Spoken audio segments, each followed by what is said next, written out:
우리를 부르시는 주님의 음성이라는 제목으로 하나님을 오늘 말씀 선포하도록 하겠습니다. 하나님께서 찾으시는 사람들이 누굴까요?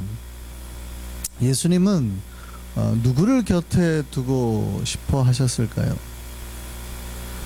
사실은 효율성이나 효과적인 면을 따지자면 사실은 좀 잘 믿을 것 같은 사람을 부르는 게 맞습니다. 그러니까 예수님 옆에 조금 말을 했을 때 좀 잘 알아듣고, 말귀도 잘 알아듣고 좀 똑똑한 사람들을 불러드는 게 앞으로 예수님이 3년 뒤에 이제 죽으신 이후에 사역을 대비한다 그러면 그게 좀 맞는 얘기죠. 그게 이제 몇 년지 대계를 내다봤을 때 맞는 얘기예요. 그러니까 천재들 있잖아요. 이스라엘 사람들 중에는 그런 믿음의 천재들이 워낙 많으니까 한마디 탁 하면 착 알아듣는 이런 사람들을 예수님이 곁에 두시면 앞으로 예수님이 죽음 이후에 사역을 이뤄나가는데 굉장히 유리했을 겁니다. 그런데 놀랍게도 예수님은 그렇게 잘 믿을 것 같은 사람을 택하지 않으시고, 예수님은 힘들고 지치고 연약한 사람들을 자기 옆에 항상 두시려고 하셨어요. 이거는 굉장히 큰 의미가 있습니다. 예수님의 제자들 중에는 12제자 중에 안에는 놀랍게도 바리새인이나 사두개인이 한 명도 없었어요. 네, 권력자 한 명 정도는 있는 게 도움이 될 거 아니에요. 근데 그런 권력자가 없어요. 바리새인 같이 여러분, 우리가 바리새인을 많이 욕하긴 합니다만 바리새인들은 사실은 종교적으로 보면 당시에 제일 경건한 사람들이에요. 일주일에 하루씩을 무조건 금식하는 사람들이고, 하루에 기도 시간을 정해서 5번씩 기도하는 사람들이고, 뭐 매일 기도와 경건한 삶을 지키는 사람들인데, 그런 사람들 불러다가 말씀으로 가르치는 게 더 안 나아요? 그게 훨씬 낫단 말이죠. 근데 놀랍게도 예수님의 제자 중에는 그런 사람이 한 명도 없어요. 대부분 그 변방에, 그러니까 갈릴리 별명이 이방의 갈릴리거든요. 굉장히 아웃사이더들이란 말이죠. 예루살렘 출신이 아니에요. 종교의 중심지가, 정치의 중심지가 예루살렘인데, 이 사람들은 다 어디냐면 옛날에 이스라엘 땅이 아니었던 지역, 근데 그 땅을 회복하기 위해서 이스라엘 사람들을 그쪽으로 많이 이사가라 해가지고 한 지역이 갈릴리 지역이란 말이죠. 그러니까 원래 이방인들이 많은 지역이에요. 그러니까 아주 아웃사이드란 얘기죠. 굉장히 시골이란 얘기고, 예수님이 부른 사람들이 어부예요, 어부. 그러니까 별로 배우지 못했던 사람들이에요. 나중에 바울이라는 사람이 나와서 이게 신학적으로 정립을 하기 전까지만 해도 굉장히 무식한 사람들이란 얘기입니다. 그러니까 어부란 얘기는 성격도 다혈질이고요, 그냥 거칠다는 얘기예요. 제가 그걸 왜 잘하냐면 여수에서 있어봐서 알죠. 여수 그 장로님들하고 당회를 하면은 여러분들은 알 수 없는 그 포스를 느끼게 됩니다. 아, 이거는 조폭들하고 회의를 하는구나, 이런 느낌을 받아요. 뭐 이런 분위기가 아니에요. 그냥 떡대들이 거의 진짜 다 100kg 이상씩입니다. 얼굴 이러시고, 이렇게 뭐 흉 같은 거, 아마 뱃일을 하시다가 흉이 지셨나 봐요. 이렇게 흉이 져가지고 입이 이렇게 돌아가시는, 목사님 방금 뭐라 그랬어? 이렇게 말씀하시는 거예요. 그러니까 예수님의 제자들이 다 그랬다 이 말이에요. 굉장히 험한 일 하는 사람들이고요. 그러니까 가슴에 칼을 하나씩 품고 다니는 사람들이었다는 얘기예요. 그냥 베드로가 나중에 칼 빼가지고 말고의 귀를 잘라버리잖아요. 그러니까 열심당원들 같은, 예수님의 제자 중에 열심당원, 그런 어떤 정부폭력, 그러니까 나라를 뒤집어 엎겠다라는 뭐 그런 사람들, 칼을 품고 다니니까, 쉽게 말하면 총 한 자루씩 넣고 다니는 사람들, 오늘날로 따지면 이놈의 정부 다 뒤집어 엎어야지 하고 총을 항상 이렇게 뒷주머니에 넣고 다니는 사람들, 아니면 뭐 어부, 그다음에 창기, 아니면 세리. 이상하지 않습니까?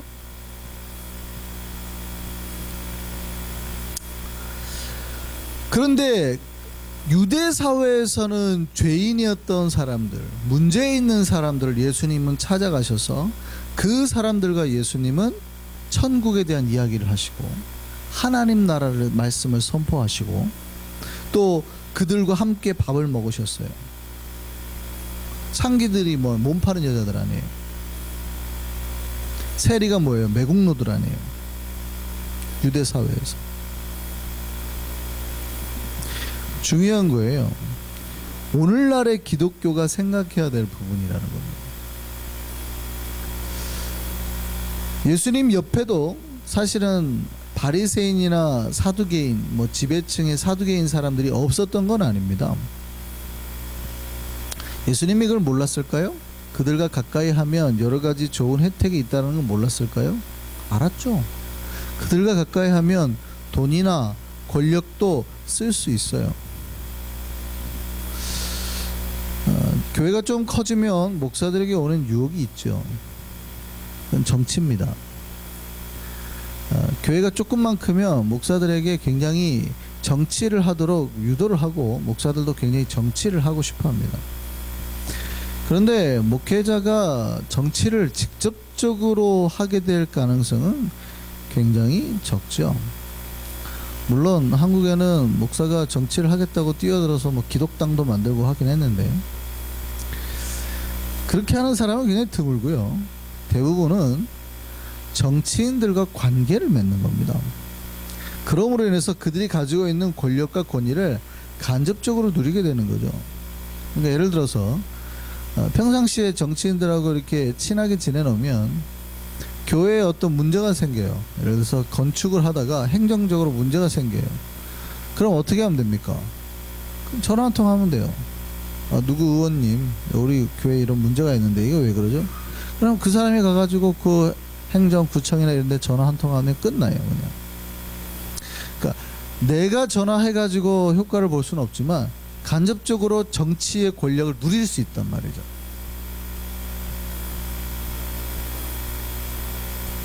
이게 그러니 교회가 커지면 커질수록 거대 권력에 가까이 가고 싶어 하는 거예요.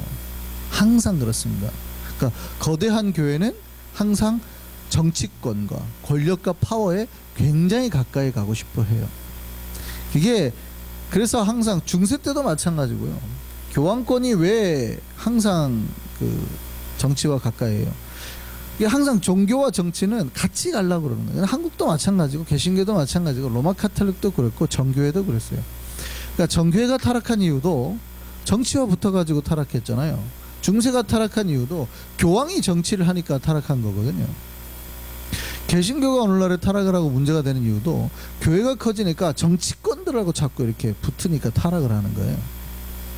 가장 개신교의 암흑기가 아마 현재일 거다. 그 손봉호 교수, 한국의 그래도 아직까지 살아있는 양심이라고 하는 손봉호 교수는 개신교가 지금까지 타락하는 것 중에 제일 타락했다, 현재가. 이렇게 말을 하죠. 근데 이제 왜 이게 교회가 정치권하고 이렇게 권력하고 가까이 하면 문제가 되냐면, 권력이라고 하는 것은 여러분 정의와 진리를 가지고 소유할 수 있는 게 아닌 겁니다. 그러니까 내가 권력을 가지려면 정치를 해가지고 어떤 권력의 일정한 자리에 가려기 위해서는 상대를 비방해야 되고 내 숙적을 제거해야 되고 수많은 부정과 부패를 저질러야 됩니다. 그러니까 내가 어떤 대통령 후보가 되려고 하면은요, 왜 그 사람의 선거 캠프에 들어가려고 해요? 어쨌든 그 시간 동안에 같이 해갖고 내가 저 사람을 밀어서 대통령만 되면 그 사람들이 다 한전이고 어디고 다 넣어줘야 되잖아요. 그러니까 다 한국은 낙하산 이사잖아요. 공사들이 다. 그러니까 한전이라는 거에서 한 번도 경험도 안 해본 사람이 다 사장이에요. 한국은. 그 밑에 사람들은 다 전문가고 위에서 떨어지는 건 다 낙하산 인사네요. 이번에 한국에 여름에 뭐 더워가지고 난리가 나가지고 뭐 지금 뭐 전국적으로 세금 폭탄이 어마어마하다고 그러죠. 전기세가. 근데 이번에 한전에서 아주 그냥 성과급 잔치를 해가지고 1인당 1,000만 원씩 아마 준다는 것 같아요. 난리가 나 지금 한국이. 막 그 누진세로 막 가정마다 500불씩 막 이렇게 한 가정당 500불씩 다 거의 세금을 받아가지고 자기들은 한 1,000만 원, 10,000불씩 직원들 지금 성과급 준다고 난리잖아요. 사장이 한국은 대부분 그래요. 그러니까 권력자들이 자기의 권력을 가지려면 사실은 수많은 뒷거래들을 해줘야 된다는 거예요. 제가 아는 이상 이 세상에서 가장 거짓말을 잘하는 사람들은 정치인입니다. 자기가 해놓고도 그게 드러날 때까지 혹은 드러난 후에도 안 했다고 뻔뻔하게 주장하는 사람들이거든요. 문제는 여기에서 시작하는 거예요. 목회자가 그런 정치인들과 가까이 지내려면 그들이 부정한 사람이어서는 안 되는 겁니다. 그렇잖아요. 최소한 목사가 표면적으로는 자기들이 부정한 자들하고 거짓말하는 사람, 죄인들하고 친하다고 그러면 안 되잖아요. 근데 권력자들하고는 친하고 싶은 거예요. 그러니까 뭐를 하는 겁니까? 그들에게 과도한 거룩함을 씌워버려요. 그들에게 거룩한 관을 씌웁니다. 그러니까 그들은 거룩하지 않은데 전혀 하나님 앞에 회심하려고 하거나 하나님 앞에 거룩한 자로 살려고 결단도 안 했는데 목회자들이 알아서 나가서 그들과 가까이 지내고 싶으니 그런 권력자를 거룩한 자로 둔갑을 시켜버려요. 하나님의 종으로 둔갑을 시켜버려요. 그들이 하는 일이 마치 하나님의 영광을 위한 일처럼 바꿔버려요. 그래서 많은 목사들이, 목회자들이 뭐 하여간 옛날에 70년대부터 그랬죠. 70년대 80년대 조찬기도회라는 거를 하잖아요. 청와대에서. 그러면 그들에게 나아가가지고 그 독재자들에게 무슨 설교를 했냐면 다 광명한 새벽별, 우리의 위대한 영도자께서는 광명한 새벽별입니다, 이런 설교를 하셨단 말이에요. 이게 무슨 얘기인지 아세요? 광명한 새벽별이 예수 그리스도라 이 말이에요. 당신이 이 나라를 구원한 메시아입니다, 이런 설교, 구원자입니다, 이런 설교를 했단 말이죠. 수천 명을 죽인 사람 앞에서도 똑같은 설교를 했습니다. 그게 우리나라에 큰다고 하는 목사님들이 다 거기 가서 그런 설교를 했습니다. 재밌는 거는 처음에 조찬기도회를 시작할 때요, 당시의 최고 권력자가 조찬기도회를 그렇게 싫어했습니다. 왜냐하면 생각을 해보세요. 종교인들이라는 건 다 양심이 살아있는데 자기도 자기를 알거든요. 그러니까 목회자들이 모여가지고 예배를 드리고 한다 그러니까 얼마나 똑바로 해라, 정신 차려라, 당신 그렇게 독재하면 안 된다, 얼마나 잔소리를 할 거예요. 그렇게 싫었대요. 처음에 조찬기도를 한다고 밑에서 만들겠다고 하니까 참석도 안 했어요, 조찬기도에.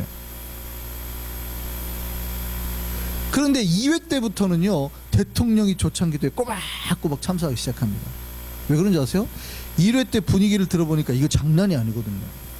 목사들이 모여가지고 다 예수도 안 믿어요. 교회도 안 나가는 사람한테 당신은 예수입니다, 광명한 새벽벌입니다, 이 시대를 이 하나님의 나라로 이끌 위대한 영도자입니다, 이런 목사들이 다 얘기를 하니까 기분이 엄청 좋아가지고 2회 때부터는 꼬박꼬박 참석하기 시작해요. 그게 한국 조찬기도회가 된 거예요.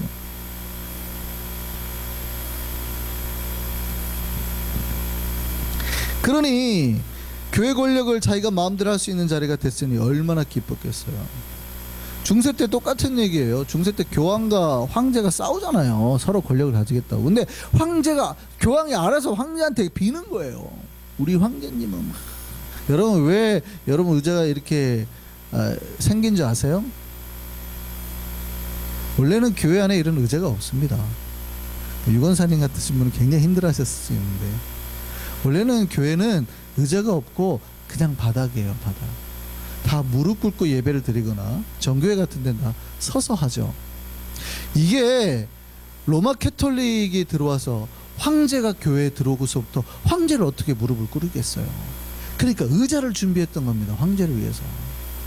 하나님 앞에서는 무릎 꿇고 아니면 하나님 앞에 서서 예배를 드리는 게 원래 맞는 거거든요.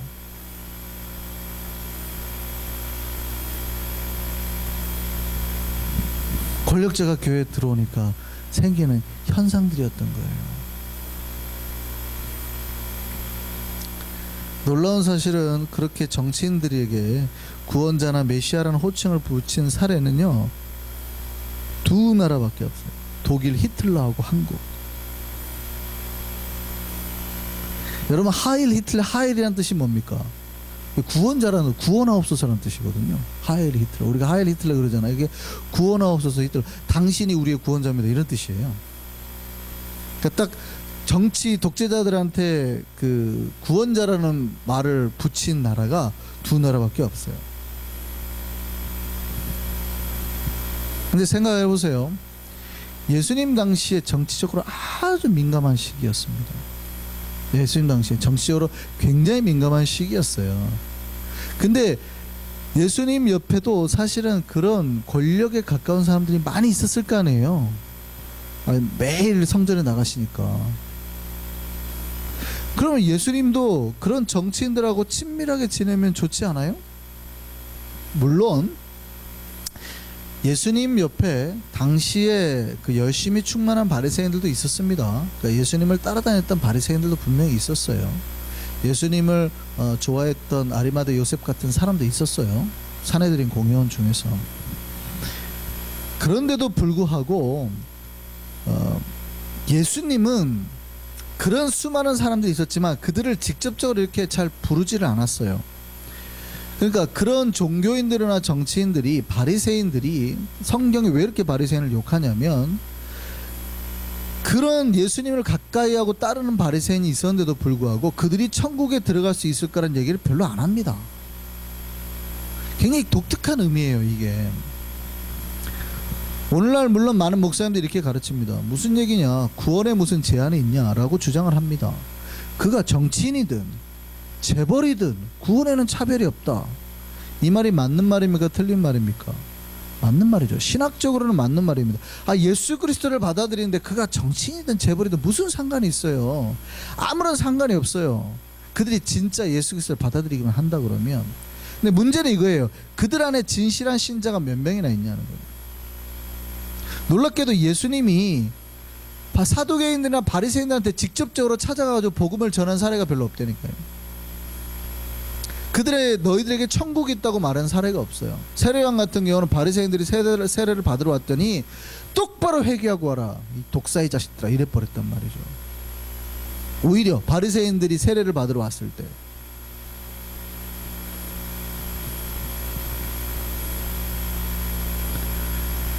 예수님을 따라다녔던 신실한 바리새인도 있었다고 말씀드렸습니다. 근데 그렇다고 해가지고요, 예수께서 대다수의 바리새인들이 잘했다라고 하지 않으셨어요. 몇 명이 있었을지 모르지만 그들을 그냥 다 싸잡아서 그냥 니들은 천국에 못 들어갈 자들이야 라고 대부분 말씀해버린단 말이죠. 이게 여기에 앉아있는 저와 여러분에게 복음이란 얘기예요. 예수님은 오늘 본문도 마찬가지입니다. 구원의 비밀을 누구에게 전하셨어요? 당시에 지혜롭다고 하는 자들, 슬기로운 자들에게는 오히려 숨기셨어요. 우리가 생각하기에는 진짜 좀 똑똑하고 그런 자들을 불러서 제자를 삼으시지, 권력이 있는 자들을 불러다가 좀 이렇게 일을 하시지. 근데 그러지 않으시고 지혜롭다고 하는 자들, 슬기롭지 않은 자들에게 복음을 전하지 아니하고 오히려 어린아이와 같은 사람에게 나타났다. 어린아이라는 거는, 예수님 당시 어린아이라고 하는 거는 개인의 인격 권리가 없는 사람입니다. 이 아이는 혼자 살 수도 없어요. 그러니까 이 아이는 잡도 가질 수 없어요. 예수님 당시 어린아이는 그냥 무시되는 존재입니다. 사람으로 치지도 않아요. 카운트하지도 않아요, 어린아이는. 그래서 5,000명을 먹였다고 했을 때는 여자 빼고 애기들 빼고 남자들만 카운트하는 거예요. 여러분, 이집트에서 탈출했을 때, 출애굽했을 때 60만 명이라고 말하는 거는 남자들만, 20살 이상의 남자들만 카운트해가지고 60만 명이라고 그러는 거예요. 당시에 애들이나 여자애들 카운트하지 않아요. 사람 취급을 안 하는 거예요. 그런데 천국이 누구에게 있다고 하는 거예요? 이게 충격적인 메시지예요. 지혜롭다고 오늘 본문이 그 얘기하는 지혜롭다고 하는 자들 슬기로운 자들에게는 오히려 천국을 감추셨다고요. 복음을 감추셨다고요. 놀랍게도 누구에게 말씀하셨냐면 어린아이와 같은, 이 어린아이와 같은 어리석은 자들이라는 거예요. 능력도 없는 자들이라는 거예요. 그들에게 예수님은 오히려 천국을 말씀하시고 구원을 말씀하시고 복음을 그들이 뭐를 했겠어요? 천국을 얻기 위해서 뭐를 했겠냐고요? 헌금을 했겠어요? 헌신을 했겠어요? 말기를 해도 잘 못 알아들어요. 왜냐하면 이런 별로 안 똑똑하거든. 바리새인들은 하나를 탁 열하면 열을 깨달아요. 막 맨날 공부만 했던 사람들이라. 그런데 천국의 메시지가 누구에게 전달이 됐다는 거예요? 이런 자들에게. 한국의 목회자들은 오히려 권력자들과 가까이 하고 그들에게 천국의 메시지가 있을 것처럼 전달을 했지만 예수님은 정반대, 차라리 달동네를 찾아가야죠. 달동네를. 그들에게 가지고 이곳에 하나님의 나라와 평안이 있습니다.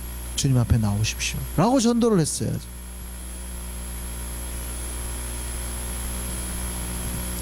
이 어린아이가 누굽니까? 그들에게 아버지 뜻이 있다고 말씀하셨어요. 이들이 바로 11장 앞에서, 오늘 마태복음 11장 앞에서 말은, 아니면 이사야서 61장에 예수님이 처음에 선포하셨던, 그게 이제 나오는 얘기죠. 누굽니까? 바로 맹인이며 나병 환자며 귀머거리들이며 가난한 자들입니다. 근데 이 사람들이 사실은 종교적으로는요 부정한 자들이요, 능력이 없는 자들이요, 사회적으로는 약자들이고요, 어떠한 하나님 나라에서 할 수 있는 힘도 없는 자들이에요. 그런데 예수님은 그들에게 구원이 있다라고 말씀하죠. 굉장히 이상한 말씀이에요. 바리새인들은 평생 하나님을 위해 살았다고 생각하는 사람들이에요. 맨날 헌신하고 예배하고 삶을 드리고 금식했던 사람들에게는 하나님의 나라가 없다고 말씀하시고, 하나님 나라를 위해서 뭘 하나도 해본 적이 없는 오히려 사회적 약자들에게는 지금 구원이 있다라고 말씀하시죠. 이게 복음이라는 겁니다. 왜냐하면 그들에게 빛이 비쳤을 때 그들은 그 빛이신 예수 그리스도를 순전함으로 믿었거든. 그들은 빛이 비쳤을 때 이게 뭐야 하고 그 빛을 차단해 버렸고, 바리새인들과 사두개인들.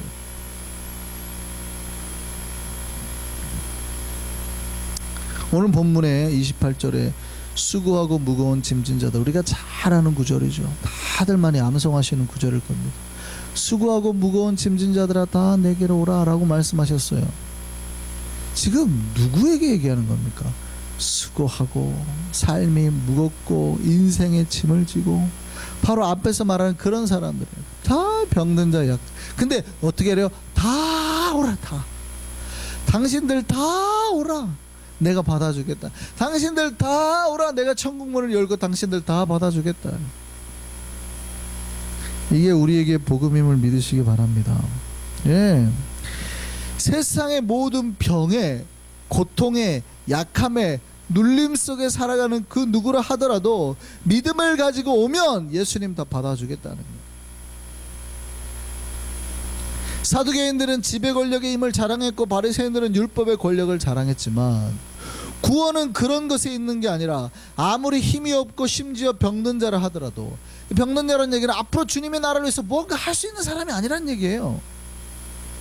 그런 자라 하더라도 믿음만 가지고 나오면, 그렇게 믿음을 가지고 주님께 나오면 주님은 그들에게 천국을 허락하신다는 거예요. 오늘 우리 삶에 여러 가지 어려움이 있죠. 지침이 있고. 그래서 이런 생각이 들 수 있습니다. 아이고, 내가 주님 앞에 해드린 것도 없는데 뭘 주님 나를 받아주실까? 내가 주님 앞에 헌신한 것도 없는데 뭐 나한테 복을 주실까? 나같이 못난 거 맨날 나는 세상적으로 바빠가지고 하나님 나라를 위해서 살지도 못했는데 뭐 주님은 뭐 열심히 일한 사람들한테 더 복 많이 주시겠지 뭐.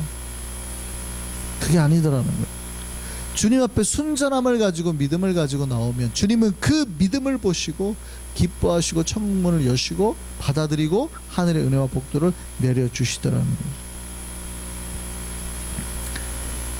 우리에게 그 은혜와 복이 넘치기를 바랍니다. 이 믿음의 길을 가는 게 믿음의 멍에예요. 예수께서 오늘 그렇게 말합니다. 나의 멍에를 메라. 나의 멍에를 메라.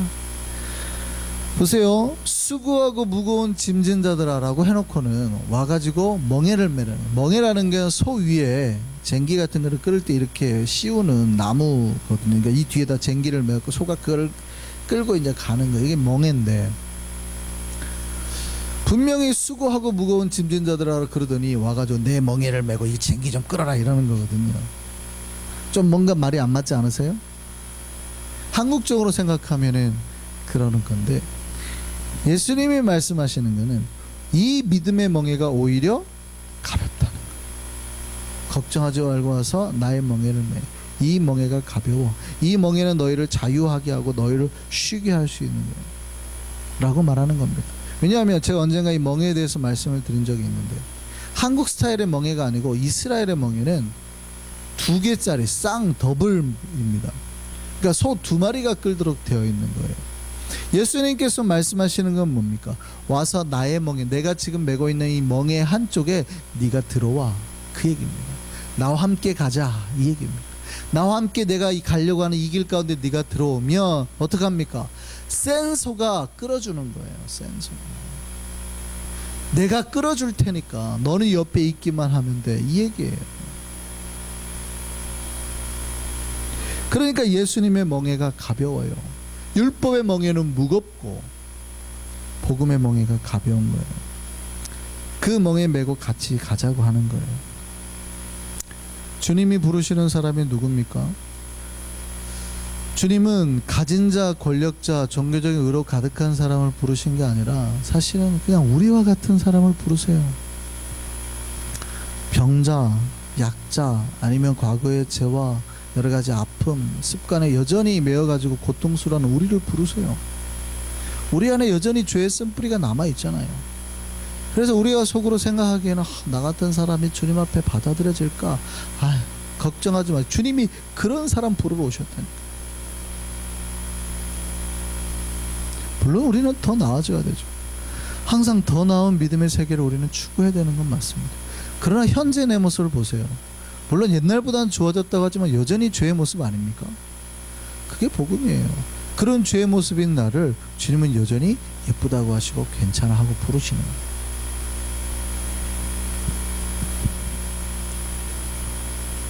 우리는 단지 주님 앞에 이렇게 나가면 돼요. 예수가 아니면 나의 이 죄와 부정 고통에서 벗어날 수 없습니다.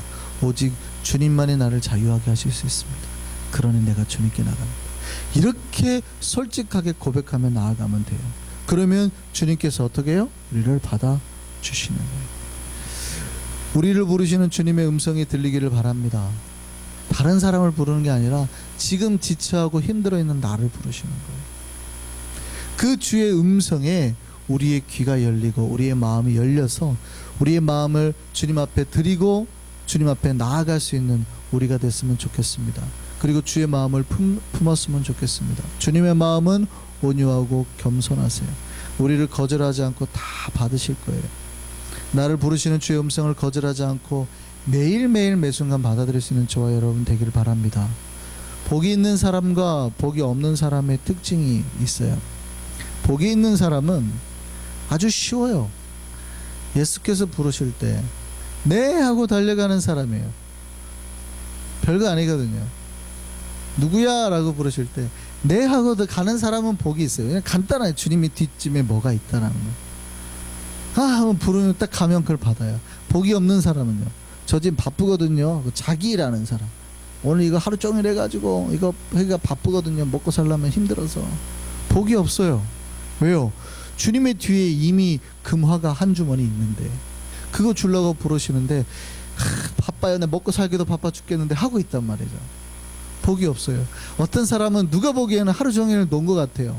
하루 종일 논 것 같은데 주님 부르시는 음성에 네 하고 갔더니 금은 보아 하나일까. 그러니까 열심히 일하는 사람 입장에 억울하죠. 그런데 복은 그렇게 오는 게 아니라 주님이 부르실 때 네 하고 달려갈 때 오는 거예요. 여러분, 주님은 누구를 부르세요? 우리를 부르세요. 그럼 복은 어디 있어요? 그 부르심에 내가 네 하고 순종할 때. 천국 가자 하면 네 하고 가야지. 저 같은 사람은 못 들어갑니다. 그러면 못 들어가. 부르시면 빨리 가야죠. 내가 너한테 복 줄게, 그럼 빨리 받아야지. 왜 저 같은 사람한테 주세요? 저기 돈 있고 권력 있고 아니면 좀 잘 믿도 하는 저 사람한테 주시 하면 못 받는 거죠. 다 창기나 바리새인들이 왜 창기나 세리들이 복을 받아요? 주님이 밥 먹자 그러면 네 하고 가잖아요. 주님의 밥상이 항상 있는 거예요. 기도하자 그러면 내야 돼. 기도했더니 치유가 되는 거예요. 무슨 말씀인지 아시겠어요? 현재 내 상태를 보지 마시고 주님의 부르심에 네 하고 가는 자가 언제나 복이 있다고요. 그 주의 음성에 즉각적으로 반응하고 순종해서 주님의 모든 평안과 쉼과 누림을 소유하며 살아가는 우리 일성교회 한성의 백성들 되기를 소망합니다. 기도하겠습니다.